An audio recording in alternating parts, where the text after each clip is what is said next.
Hey there everyone, this is Program Team Shockwave, and today I'll be doing a commentary on this special matchup between a deck based on Loader Red and another deck based on Red Dragon Archfiend. Ever since we received the new Red Eye support from the last set, I've been getting a lot of requests for a Loader Red match, so guys, here it is. This deck is built by my good friend Larry. You guys know him as the guy that's playing Sylvan during the Dragon Ruler matchup, as well as the matchup against my Mortronic with his Draguni Ruler. This is something that he's very excited to play with ever since he heard about it. So the monster he just Ritual Summoned is Paladin of Dark Dragon. It has a Lone Fire Blossom effect, so it can tribute itself to special summon any Red Eyes monster from his hand or from his deck. And of course, he's going for the boss monster, Red Eyes Darkness Metal Dragon. And if you guys are not familiar with this monster, this card can special summon any dragon monster from his hand or graveyard. This is a very great card to have in any dragon based deck, and of course he's bringing back his ritual monster that he just tribute of it, but unfortunately he cannot tribute itself again to special summon another Red Eyes monster because it has the restriction of once per turn. So following that, it will be my turn.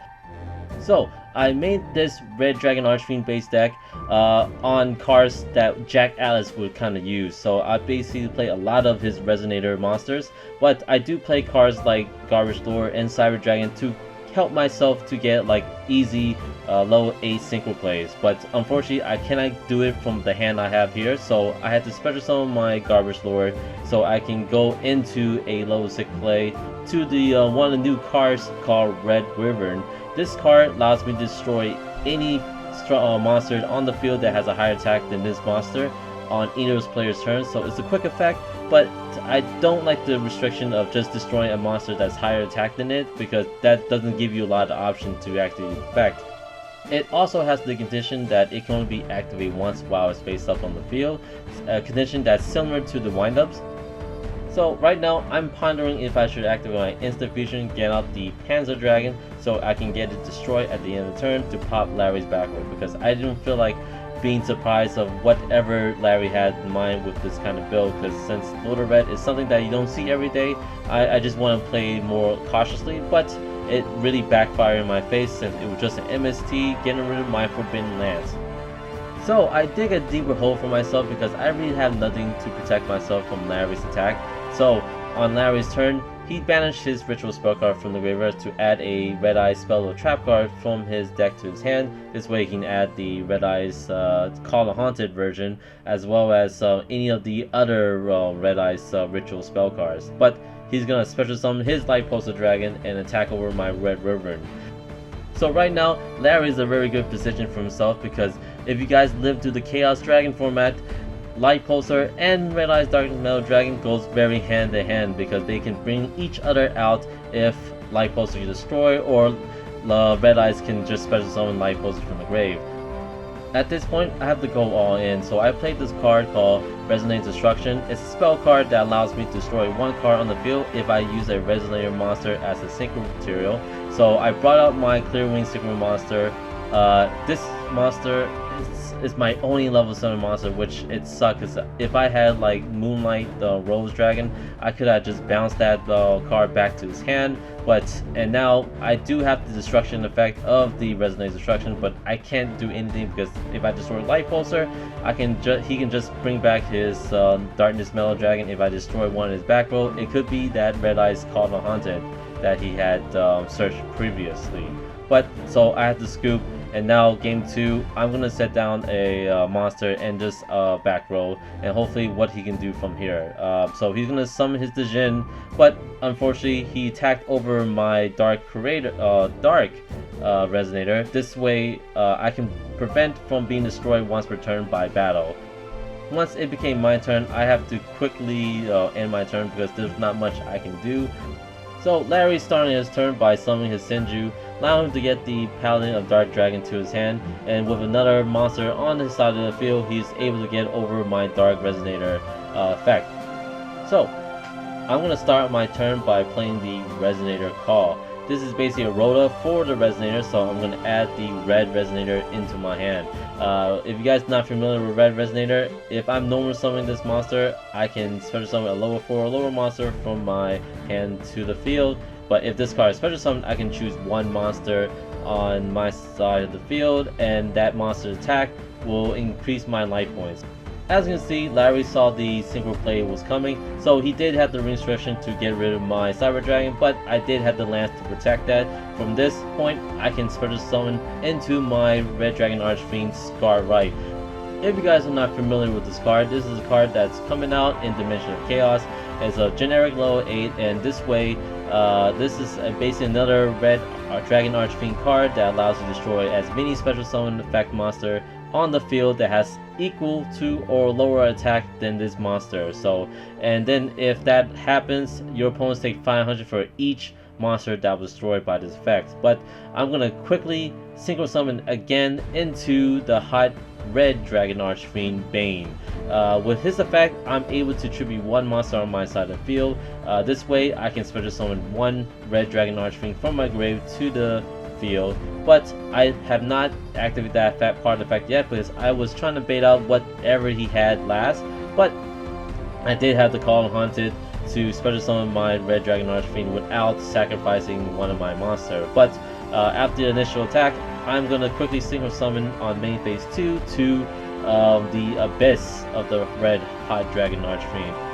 This is a great card to have if you want to play defensively, because on either player's turn, while this card is face up, you're able to negate one face up card on the field, and it also has the additional effect of if this card inflicts damage, you're able to special summon a tuner monster from your grave to the field. This way you can consistently synchro summon into something else if you want to go to another Red Dragon Archfiend. But as you can see, his Black Lotus Soldier did stop my monster from negating it because he did have to break the screw in his grave. But on my turn, I did special summon my Red Resonator. This way I can activate the effect to increase my life points by 3,500 life points, which is pretty amazing. I activate Bane's effect, triggering the other Red Resonator, so I can bring back my Scarlight back to the field. This way, Scarlight can attack over the Black Lotus Soldiers, and Bane can do some damage and special summon more tuners on my side of the field. But he did have the Gorse. This way, he can actually go aggressively next turn if he could, just with the token itself. But I do have Scarlight's effect that allows me to destroy as many special summon effect monster on the field, and he'll take 500 damage for each one that was destroyed. A pretty amazing effect, and this is the reason why I chose playing Scarlight over the actual original Dragon Archfiend, because there's not really much you can do with his effect to destroy as many defensive monster on your opponent's side of the field if you attacked. So I'm going to do 2,000 damage to him, and now we're going to go into game 3. So I have a pretty good hand. All that's missing is a level 5 monster, so at this point I'm going to play my 1 day for peace so I can actually just stall a little more time to see what Larry's going to have here. Alright, so Larry's going to start out by summoning his Manju, adding either the ritual spell or one of the ritual monster. Hopefully it could be the Lord of Red, but not this time. He's going to get that Dark Paladin and ritual summon immediately, so he can actually tribute it to get out his Red Eyes Darkness Metal Dragon, a very popular combo that we already saw before in game 1. So he's gonna obviously bring back that Dark Paladin and then end his turn by setting down one card, since he can't really do any damage to me because of the 1 day for peace. I'm gonna start out my turn by playing the Resonator Call. This allows me to add a Resonator from my deck to my hand, so I'm gonna add the Dark Resonator. Dark Resonator was the card I was looking for, just because that it allows me to get into my low asynchronous plays, because I do have that Cyber Dragon in my hand, so I'm gonna bring that card out.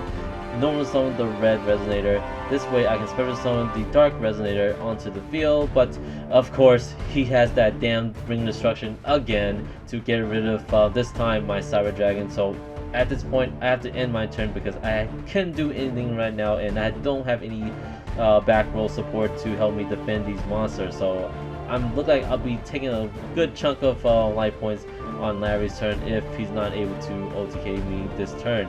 But he did play his well, not play, but just banish his ritual spell card to add the Red Eyes trap card to his hand.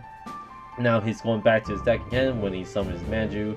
Now this time actually getting the Red Eyes transmogration. Maybe he looks like he's gonna go into the Lord of Red if he could, and from there, yep, he got it.